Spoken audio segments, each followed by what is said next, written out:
మీరు శ్రావణ్ గారు శ్రీనివాస్ గారు మీరు ఆరోపణ చేశారు కదా, మీ దగ్గర ఏమైనా ఆధారాలు ఉన్నాయా, మీరు ఏమైనా చూసారా?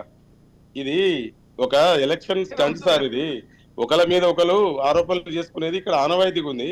ఇంతకుముందుకు ఒక మంచి క్వశ్చన్ అడిగారు, అప్పుడు ఏ ఎలక్షన్ లా ఎందుకు గెలిచిండు, ఎట్లా గెలిచిండు, ఇప్పుడు ఇప్పుడు ఎట్లా గెలుస్తాడు కౌశిక్ రెడ్డి అనే దాని మీద నేనేమంటున్నా, గతంలో నువ్వు ఒక 6 సార్లు అక్కడ గెలిచినావు కాబట్టి నీకు కొంచెం ఉన్నది. తర్వాత నువ్వు వచ్చి అందరినీ చాదుకుంటారా చంపుకుంటారా అని చెప్తే కొంత రియలైజ్ అయ్యి అప్పటికి గెలు శ్రీనివాసును స్వల్ప మెజార్టీ తోటి ఓడించడం జరిగింది. ఓకే, కానీ నేనేమంటున్నా, ఈ గెలిచిన 2.5 సంవత్సరాలల్లా నువ్వు నియోజకవర్గానికి తట్టెడు మట్టి పోసినటువంటి సందర్భం ఉందా?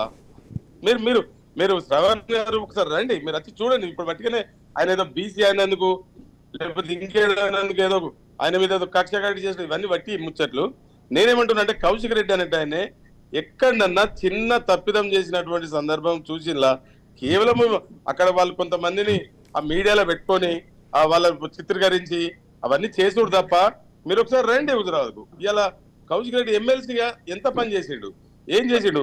ఈ గెలిచినటువంటి 2.5 సంవత్సరాల పాటు ఈటల రాజేందర్ గారు కనీసానికి ఇక్కడికి వచ్చి ఎవరికన్నా ఏమైనా సహాయాలు చేసిండా, ఏమైనా డెవలప్మెంట్ చేసిండా, లేకపోతే తట్టెడు మట్టి పోసిండా? ఒకసారి చూడండి. తర్వాత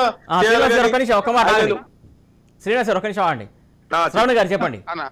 హుజురాబాద్ లో మీ మీరు అన్నట్టుగా నేను హుజురాబాద్ వచ్చినా ఉన్నా అక్కడ మా నాయకుడు గంగిశెట్టి రాజు కానీ, కౌన్సిలర్ సుమన్ కానీ, లేక దేవేందర్ కానీ, అక్కడ ఉన్నటువంటి ప్రతి నాయకుడితోటి నాకు అనుబంధం ఉంది. రెగ్యులర్ మాట్లాడుతూ ఉంటా, పోతా ఉంటా. ఓకేనా? నేను ఒక చెప్తున్నా, నేను ఒక స్వయంగా ఒక కార్పొరేటర్ జిహెచ్ఎంసీలో. ఈ రోజు మీ పాలనలో మాకు ఉన్నటువంటి సమస్య ఏంటంటే సార్, ఈ ప్రతిపక్షంలో ఉన్న వాళ్ళని మీరు గౌరవిస్తలేరు, ప్రోటోకాల్ అనేది లేదు. అక్కడ దళిత బంధు చెక్కులు ఇస్తే కౌశిక్ రెడ్డి ఇస్తాడు, స్థానిక ఎమ్మెల్యేని పిలువరు సార్. ప్రతి చోట ఎమ్మెల్యే ఇచ్చిన లిస్ట్ తీసుకుంటారు, అక్కడ ఉన్నటువంటి బీజేపీకి సంబంధించిన కార్పొరేటర్లకు కనీసం సమాచారం ఇవ్వరు, పిల్లరు. అది అభివృద్ధి పనులకు మేము వర్క్స్ పెడితే జోనల్ కమిషనర్లను బెదిరిస్తారు. ఎంత అరాచకం చేశారు సార్. మేము స్వయంగా సార్ మీరు అనుకోండి, మీరు చెప్పిన దానికి నేను చెప్తున్నా సార్. ఒక నిమిషం శ్రవణ్ గారు, ఒక నిమిషం